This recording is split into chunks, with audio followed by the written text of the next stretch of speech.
Hello Year 2, this is Mr. Ishmael. In Year 2, we have learned about the beast in Beauty and the Beast and also the monster in Not Now, Bernard. So today, we are going to be learning about a new story which also includes a different beast. This story is about The Lonely Beast by Chris Judge. So let's listen to the story. The beasts are very rare. Not many people have heard of them. In fact, they are so rare that there's only one beast in each country. And they don't even know one another. How strange. They are very quiet creatures who live alone, high in the mountains or deep in the woods. They like nothing more than tending their beautiful gardens. They like drinking tea, reading a good book, walking in the snow, standing in the rain, baking cakes, and, of course, eating them. Yummy! This is the story of one such beast who one day suddenly felt very lonely. He made up his mind there and then that he would go and find some other beast. Straight away, he started walking through the forest and stumbled down the side of the mountain. He crossed the dangerous river, climbed down a high cliff, jumped off a giant waterfall, and crept through a dark cave. He ran over many snowy mountains, and finally he reached the sea.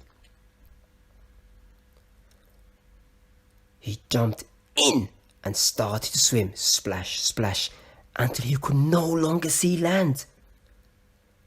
A seagull rested on his head, and he played with some dolphins. They must have been friendly. Then he swam and swam and swam until he was very, very tired.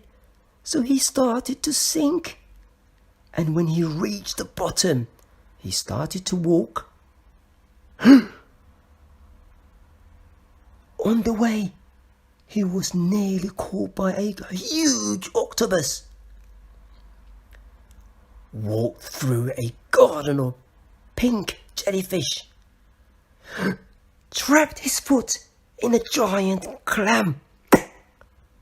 And swam with a giant turtle. Just when he could swim no more, he hitched the lift from a friendly whale.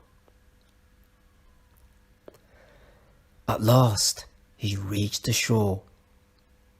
Then he walked and walked and walked and walked and walked until he arrived at the city and saw lots of people. But there were no other beasts.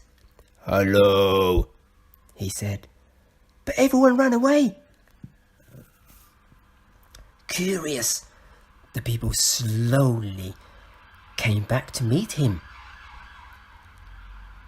And soon the whole city came out to say, "Hello."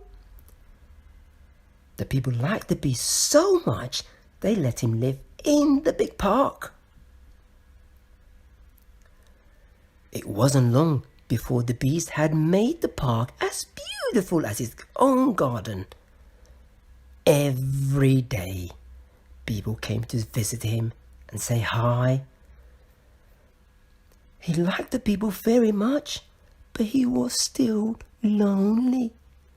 So he decided to talk on the radio and to all the newspapers and on television about his great journey to the city and his search for other beasts.